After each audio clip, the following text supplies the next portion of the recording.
오늘 성경 말씀은 이사야 6장 1절에서 13절입니다. 히스기야가 다스리던 상황은 세계 패턴의 판도가 바뀌는 격동의 시대였습니다. BC 8세기에 신흥 강대국이자 최초의 초강대국 아수르가 근동 최강자의 자리에 올랐습니다. 잔혹하고 강력한 군사력을 앞세운 아수르는 점령한 나라들을 무자비하게 짓밟았습니다. 아수르는 따뜻하고 기름진 땅이 있는 남쪽으로 끊임없이 세력 확장을 시도했기 때문에 중동의 중심에 위치한 이스라엘을 공격하기 시작하였습니다. 그래서 BC 722년에 아수르는 북이스라엘을 멸망시키고 그 여세를 몰아 남유다까지 침공하였습니다. 그러나 믿음의 왕인 히스기야의 기도에 응답하신 하나님의 기적의 역사로 아수르는 큰 패배를 당하고 유다 정복에 실패하였습니다. 한편 남쪽에서는 전통적 강국인 애굽이 북쪽으로 세력 확장을 시도하여 아수르와 다투고 있었습니다. 그 와중에 또 다른 신흥 강대국 바벨론의 기세가 무섭게 올라오고 있었습니다. 그 가운데에 끼인 유다는 강대국들 사이에서 외교적으로 아주 위태로운 줄다리기를 할 수밖에 없는 상황이었습니다. 그러한 상황에 활동하던 대표적인 선지자가 이사야와 미가입니다. 오늘은 이 두 선지자들에 대해 살펴보도록 하겠습니다. 이사야서의 기록 연대에 대해 학자들은 대략 BC 700에서 680년경으로 추정합니다. 이사야는 유다왕 우시아와 요담과 아하스와 히스기야 이 4대에 걸쳐 50여 년간의 긴 세월 동안 활동했던 선지자입니다. 그 기간은 이스라엘의 마지막 5 왕들이 다스리던 때이기도 했는데 이사야는 아수르 왕 사르곤 2세에게 이스라엘이 멸망할 당시에도 살고 있었습니다. 이사야는 그냥 예언만 하던 선지자가 아니라 왕들의 행적을 기록했던 사람입니다. 그런데 그렇게 왕들의 통치와 인생을 기록하는 것은 아무나 할 수 있는 것이 아니었습니다. 이것은 이사야가 왕족이었거나 적어도 그 비슷한 신분이었다는 뜻입니다. BC 760년경 예루살렘에서 태어난 이사야는 사실 유다의 10대 왕 우시아의 사촌이었습니다. 왕족이었으니까 우쭐거리며 살 수 있는 신분이었고 상류사회의 인맥도 많았을 것입니다. 게다가 이사야서는 다른 구약 성경의 책들보다 더 화려하고 수준 높은 히브리어 문체를 사용하고 있습니다. 그것을 보면 그가 상당한 고급 교육을 받았다는 사실을 보여줍니다.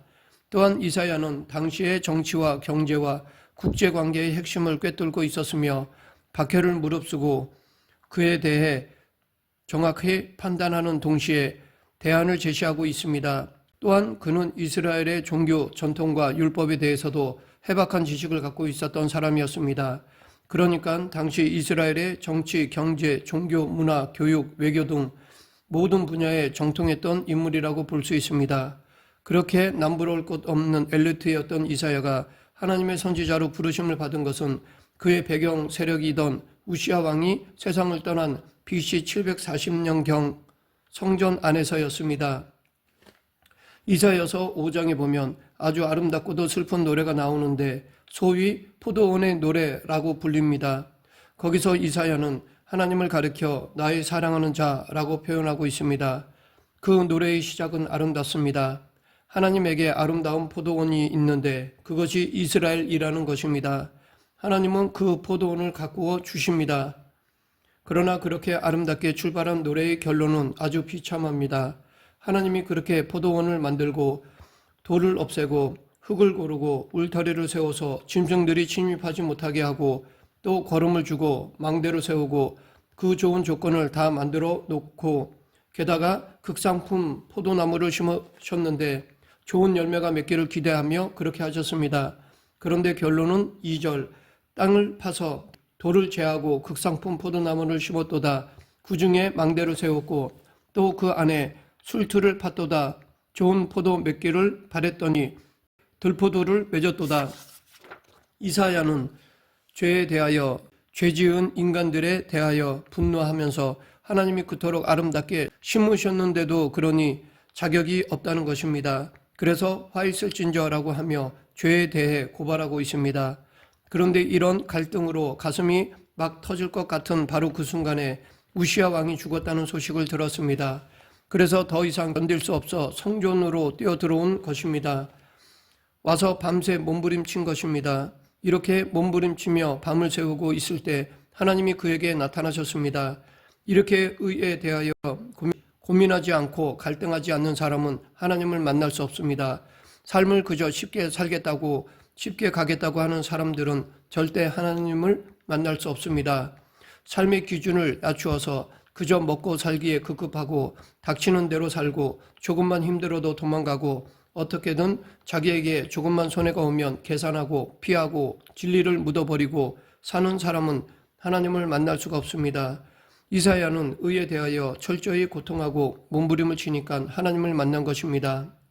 그에게 하나님이 나타나셨는데 하나님의 궁전이 나타나고 하나님의 옷자락이 성전을 덮고 있었습니다.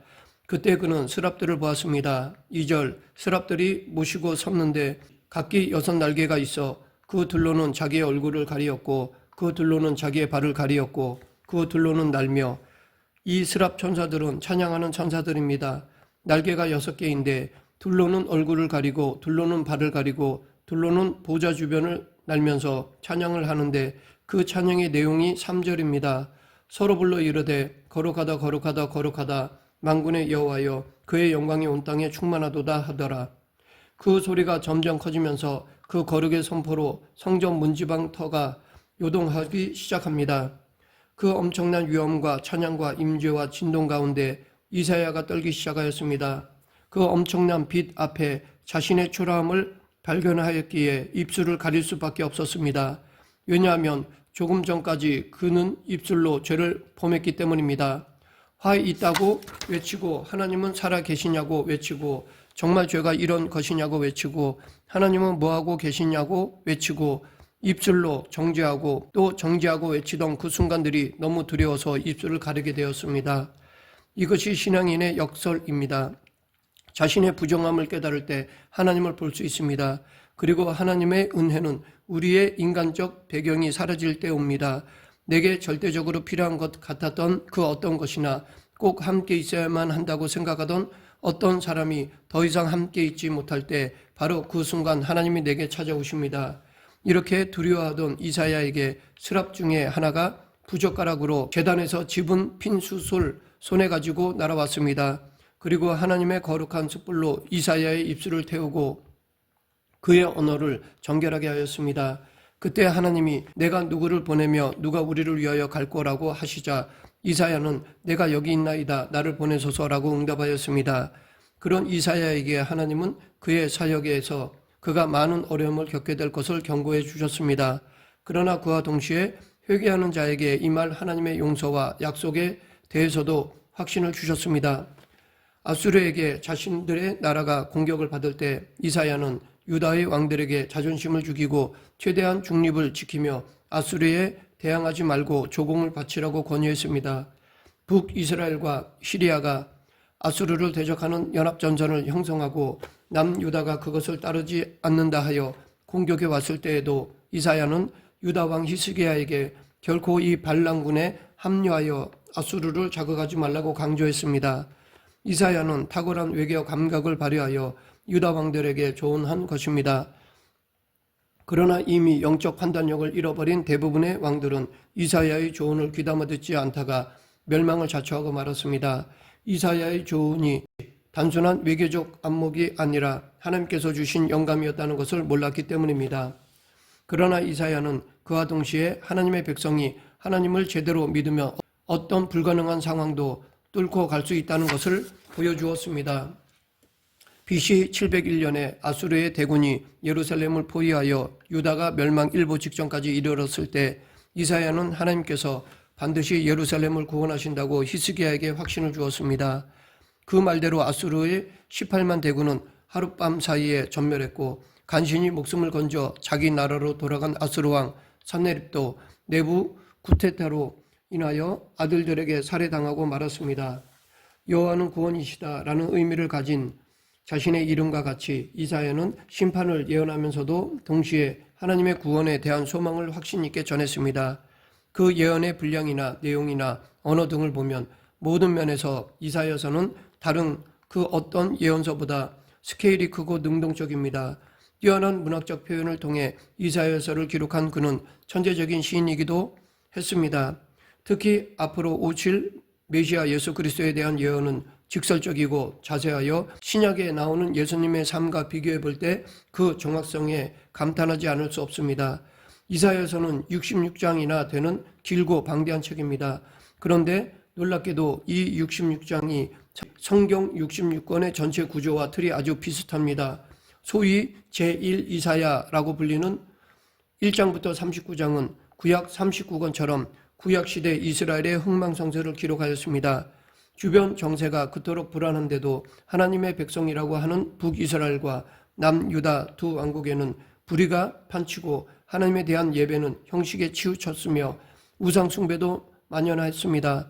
그러니까 외부의 어려움보다 내부의 타락이 더 문제였던 것입니다. 그래서 이사야는 하나님을 버린 백성이 얼마나 비참하게 열방에게 유린당하고 망할 것인가를 아주 적나라하게 보여줍니다. 하지만 제2 이사야로 불리는 40장부터 66장은 신약 성경 27권과 같이 위로와 소망을 말해줍니다. 나라가 망하고 바벨론에 포로로 끌려간 유다 백성들에게는 모든 소망이 사라져 버렸습니다. 그런데 놀랍게도 그 절망의 순간에서부터 하나님의 회복이 시작될 것이라고 이사야는 예언의 말씀을 선포합니다. 그 무엇보다도 이사야를 사로잡았던 주제는 하나님의 거룩함이었습니다. 여호와 하나님은 모든 이름 위에 뛰어난 이름이며 만유의 주님이셨습니다. 온 우주를 다스리시는 만왕의 왕이십니다. 이 땅의 어떤 화려함도 감히 따라갈 수 없는 하나님의 무한하신 거룩함과 아름다운 위엄을 이사야는 분명하게 보여줍니다. 그분은 한치의 오차도 없이 공의를 집행하는 분이시지만 회개하고 돌아오는 죄인들에게 무한한 용서를 베푸시는 사랑의 하나님이시기도 합니다. 그 하나님은 역사의 주관자이시며 우리 눈에 혼란하고 어둡게 보이는 이 역사 속에서도 반드시 당신의 선한 뜻과 큰 계획을 이루시는 분이십니다. 이 하나님의 섭리를 이 땅의 역사 속에서 이루어내는 것은 하나님의 종들입니다. 이사야서에는 4개의 종의 노래가 나옵니다. 그 중 대표적인 내용이 4번째 종의 노래에 있는 내용입니다. 53장 5절 6절 그가 찔림은 우리의 허물 때문이요 그가 상함은 우리의 죄악 때문이라 그가 징계를 받음으로 우리는 평화를 누리고 그가 채찍에 맞음으로 우리는 나음을 받았도다. 우리는 다 양 같아서 그릇 행하여 각기 제 길로 갔거늘 여호와께서는 우리 모두의 죄악을 그에게 담당시키셨도다. 이 노래들은 한결같이 하나님께서 택하신 종인 이스라엘의 사명을 보여줍니다. 하나님의 종은 하나님의 영으로 기름 부음 받은 존재로서 죄로 물든 세상에 하나님의 말씀을 선포하고 모든 민족들에게 복음을 전하는 사명을 받았습니다. 그런데 이 하나님의 종이 가는 길은 결코 순탄하지 않고 많은 아픔과 핍박을 겪게 됩니다. 그래서 하나님의 종은 고통받은 종이라고 불리기도 합니다. 그렇다면 이 고통받는 종은 과연 누구를 가리키는 것일까요? 먼저는 나라의 대부분이 하나님을 버린 그 어둡고 암울한 시대에도 변함없이 하나님께 순종하던 당시의 소수 이스라엘 백성들을 의미합니다. 하지만 본질적으로는 700년 후에 오실 예수 그리스도의 삶과 죽음과 부활을 가리키는 말씀입니다.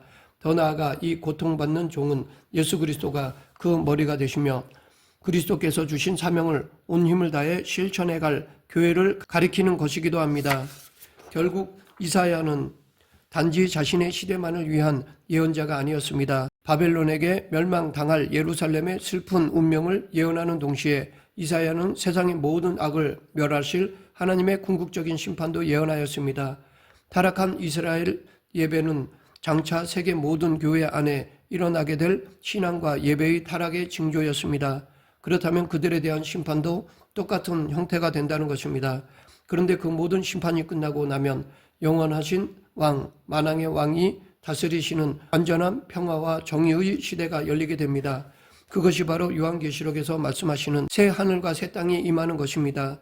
다음으로 BC 8세기경에 활동한 선지자 미가는 북이스라엘의 아모스와 호세아 그리고 남유다의 이사야와 같은 시대에 살았던 사람입니다. 미가서는 아하스와 히스기야 제위 기간에 기록된 것으로 알려져 있습니다. 유다 남서부 작은 마을 출신인 미가는 이스라엘의 수도인 사마리아와 유다의 수도인 예루살렘을 향해 예언의 말씀을 선포하였습니다. 미가의 활동 당시 근동을 지배하던 아수르 제국은 새로운 왕이 들어설 때마다 끊임없이 일어나는 속국들의 반란을 무자비하게 진압하였습니다. 아수르 등의 외국 군대가 통과할 때마다 북이스라엘과 남유다는 어려움을 겪었는데 그래도 유다의 제사장들과 지도자들은 모두 높은 성벽으로 둘러싸인 성 안에 살면서 약한 자들을 착취했기 때문에 상대적으로 잘 먹고 잘 살 수 있었습니다. 하지만 작은 마을에 흩어져 사는 하층 계급 사람들에게는 지옥처럼 고통스러운 나날들이 되풀이되는 상황이었습니다. 바로 그런 상황 속에서 미가는 생명을 걸고 그 압제자들을 꾸짖었습니다. 미가는 남유다가 북이스라엘을 타락하게 한 죄에 똑같이 물들었음을 한탄했으며 특히 통치자들과 제사장들과 선지자들의 책임을 강하게 책망하였습니다. 그는 가난한 자의 돈을 착취하는 행위, 부패한 상도덕, 껍질만 남은 신앙 등을 지적하면서 특히 약한 자들의 편에 서서 강한 자들의 부패와 불의를 강하게 책망하였습니다. 갓 지파에 속한 작은 촌락인 모레셋 출신인 미가는 수도 예루살렘에 사는 귀족들의 부패와 탐욕으로부터 백성들을 보호하려고 하였습니다. 미가는 유다와 이스라엘 지도층의 죄 때문에 하나님의 심판이 곧 사마리아와 예루살렘에 올 것이라고 예언하였습니다. 삶은 죄로 가득 찼으면서도 겉으로는 그럴듯하게 보이는 종교의식을 계속하면서 자기들이 의롭다 자부하던 당시 남유다 지도자들에게 미가는 하나님께서 진정으로 원하시는 당신의 백성의 모습이 어떤 것인가를 통렬히 선포하였습니다. 죄악된 삶과 종교적 위선으로 곧 멸망당할 조국과 민족을 바라보면서 미가의 심장은 슬픔으로 터질 것만 같았습니다. 그런 절절한 안타까움이 미가서 곳곳에 담겨 있습니다. 하지만 동시에 미가는 예루살렘이 세계 모든 나라들의 주목을 받게 될 영광스러운 미래도 내다보았습니다. 무엇보다도 메시아의 탄생을 미가 역시 예언하였습니다. 미가는 작은 마을 베들레헴의 위대한 다윗의 자손인 메시아가 태어나서 영원히 하나님의 백성들을 다스릴 것이라는 놀라운 비전을 보여주었습니다. 말씀을 맺겠습니다. 지금 우리에게 필요한 것은 무엇입니까? 불의한 상황을 보며 분노하고 정의를 외치는 것입니까? 물론 그것도 필요합니다. 그러나 그 전에 필요한 것이 있습니다. 하나님의 마음입니다. 세상을 보시며 안타까워하시는 하나님의 마음을 품어야 정의를 외칠 수 있습니다. 하나님의 긍휼의 마음이 없이 정의를 외칠 때 많은 문제가 발생합니다. 이사야는 그 하나님의 마음을 알고 그분의 말씀을 선포했습니다. 미가도 그 하나님의 마음을 품고 외쳤습니다. 우리도 바로 그 하나님의 마음을 품어야만 합니다. 무엇보다 잃어버린 영혼들을 향한 하나님의 그 안타까운 마음을 품어야 합니다. 그리고 하나님의 사랑을 나누며 하늘의 소망과 구원의 복음을 선포해야 합니다. 이런 하나님의 마음으로 살아가는 저와 여러분이 되길 간절히 축원합니다. 기도하겠습니다. 생사화복을 주관하신 하나님 아버지, 하나님의 의를 늘 기억하며 하나님의 마음으로 살아가는 저희 모두가 되게 하여 주시옵소서. 예수님 이름으로 기도드립니다. 아멘.